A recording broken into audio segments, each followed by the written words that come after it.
And lo and behold, who gets traded yesterday to Vegas? So they have a veteran backup for their campaign with Pete Carroll and Geno Smith.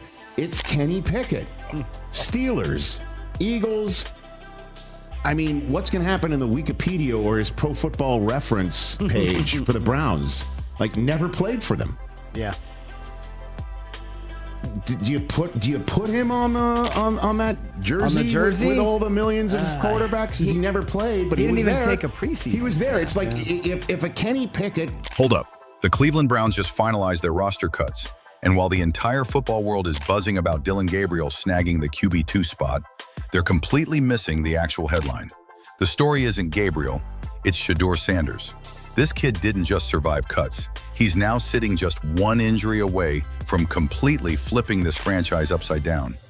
Yeah, Gabriel might have been given the official backup job, but here's what the so-called experts aren't saying. This situation might actually be the best thing that could have happened to Sanders' career. Social media has been exploding with hot takes, critics calling it a demotion, and even fans questioning if he belongs. But here's the twist. This isn't a step backward. This is the perfect setup. And in a few months, those same critics are going to look foolish when Sanders proves every last one of them wrong. Let's talk about Kevin Stefanski for a second. Does he deserve criticism? In my eyes, absolutely. Why? Because he didn't let Sanders finish that preseason game. Part of developing a young quarterback is letting him face adversity, stumble a little, and then show how he rebounds. That's growth. If the staff already knew Snoop Huntley wasn't going to make the roster, which they absolutely did, then why not give Sanders those extra reps? That's valuable game experience flushed down the drain. Now, is that sabotage like some fans are screaming? No, sabotage is a big word, and throwing it around is flat out wrong. But Stefanski not letting Sanders close that game out, yeah, that deserves heat. And Ryan Clark said it best. Development comes from letting a rookie battle through the ugly moments. That's how you mold an NFL quarterback. Here's the truth, though. Sanders wasn't some throwaway late-round pick. Heading into the draft, plenty of scouts had him as a late first or early second-round prospect. Expectations were sky-high because the raw talent is undeniable. So let's not act like this kid just came out of nowhere. And this is where it gets really interesting. Just 48 hours ago, the Browns shipped Kenny Pickett to the Raiders for a 2026 fifth-round pick. That left Joe Flacco, a 39-year-old veteran, with two rookies behind him. Dylan Gabriel gets the QB2 title, but Sanders? He's now in the best possible position to thrive. This is chess, not checkers. Sanders just made the most important move of his young career without even stepping on the field. Remember Stephen A. Smith's brutal critique after the preseason finale? He tore Sanders apart, calling him flat out bad. 5 sacks, only 3 completions, a lost fumble. It was ugly. But here's what everyone missed while they were busy writing his obituary. The Browns kept him. After all that negativity, after all those ugly stats, they still saw enough in this kid to hold him on the roster. That's huge. Even Dan Orlovsky stepped in, calling the sabotage narrative wildly disrespectful and disingenuous. And he's right.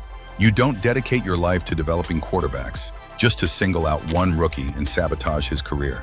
That's ridiculous. But Ryan Clark had another angle. He argued Stefanski still deserved criticism for not letting Sanders finish, because learning to fight through adversity is part of the job. And he's not wrong. That balance between protecting a rookie and letting him grow is the exact tightrope Cleveland is walking. Now here's where the story shifts. Sanders is officially the team's emergency QB3. On paper, some people think that's a demotion. But in reality, that's a massive promotion compared to where most people thought he'd be. Analysts expected him to slide down the roster, maybe even end up on the practice squad. Instead, he's on the 53-man roster, and that matters. And here's the genius of it. Dylan Gabriel now carries all the pressure as QB2. Every single mistake Gabriel makes, every bad throw, every missed read, every fumble, is going to be magnified by fans and media. Sanders, he gets the best seat in the house. No pressure, no spotlight, just pure growth time behind the scenes. This is how you set up a rookie quarterback for success. Sanders gets to breathe, study, and prepare without the weight of Cleveland's sky-high expectations crushing him on day one. And trust me, his time is coming. Because Joe Flacco is 39 years old, and behind him are 2 rookies. That math doesn't add up in the NFL. Not for long. While everyone was obsessing over that ugly preseason performance against the Rams, critics completely ignored what Sanders showed in the Carolina game.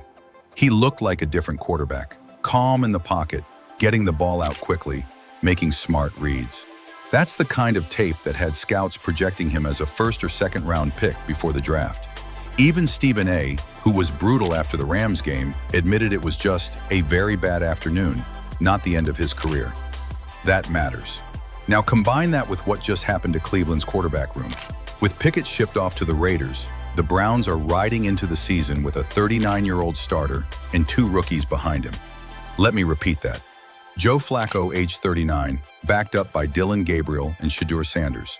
No seasoned veteran safety net, no long-term plan at QB2. That's not stability, that's a time bomb. Rich Eisen said it best when he broke down the Browns setup. Flacco and 2 rookies? That's crazy. That safety net is paper thin. And he's right. The NFL doesn't forgive situations like this. Flacco is tough and experienced, but the man has taken countless hits in his career. One bad sack, one awkward landing, and suddenly Cleveland's season could be in the hands of a rookie. Now imagine this, it's week 5 or week 6. The Browns are sitting at 2-3, frustration is building, and Flacco takes a hit that sidelines him for a series. Dylan Gabriel jogs onto the field and the weight of the entire franchise falls on his shoulders. Fans are restless, social media is buzzing, and every throw feels like life or death. He makes a couple of mistakes, maybe a turnover, maybe just poor execution, and that pressure cooker explodes. That's when the conversations shift. Suddenly, people remember the kid sitting right behind Gabriel. Suddenly, all those comments from Ryan Clark, Kurt Warner, and other analysts about Sanders' untapped potential come back into focus. Warner even admitted he was looking forward to seeing Sanders compete in the preseason, but noted the opportunities weren't equal. That narrative becomes the drumbeat. When does Sanders get his chance? And here's where Cleveland's brutal schedule makes things even more interesting. Home against Cincinnati, at Baltimore, home against Green Bay, at Detroit, a London trip against Minnesota, then back-to-back battles with Pittsburgh and Miami. That's not a schedule built for rookie comfort, that's a gauntlet. So ask yourself, do you really think Dylan Gabriel, who's never taken a meaningful NFL snap, is going to survive that storm without cracks showing? Because the second those cracks appear, every camera, every mic, and every fan is going to point to Shedeur Sanders and say, it's time. And that's exactly why this so-called demotion to QB3 is actually his launchpad. By keeping him out of the spotlight now, the Browns are protecting him from the early firestorm. He gets to watch Gabriel carry all the weight, all the scrutiny, all the noise. Meanwhile, Sanders studies quietly, learns the system, and waits. And when his name is finally called, he's not coming in as the wide-eyed rookie overwhelmed by the moment. He'll be coming in as the kid who had months to prepare for it. It's ironic, isn't it? By holding him back, the Browns may have just set him up for the perfect breakout. And when that moment arrives, and trust me, it's coming sooner than most people realize, the entire NFL is going to remember why Deion Sanders raised his son to be different. Here's the crazy part. Most reporters figured Sanders would dodge the question, maybe give some safe rookie answer. But instead, he leaned in, locked eyes with the cameras, and dropped a line that instantly went viral. He said, "If you think I came here to hold a clipboard, then you don't know me at all." The room froze, and for a second, no one even breathed. Then boom, phones lit up, social media exploded, and fans couldn't get enough. That moment wasn't just confidence, it was a warning shot.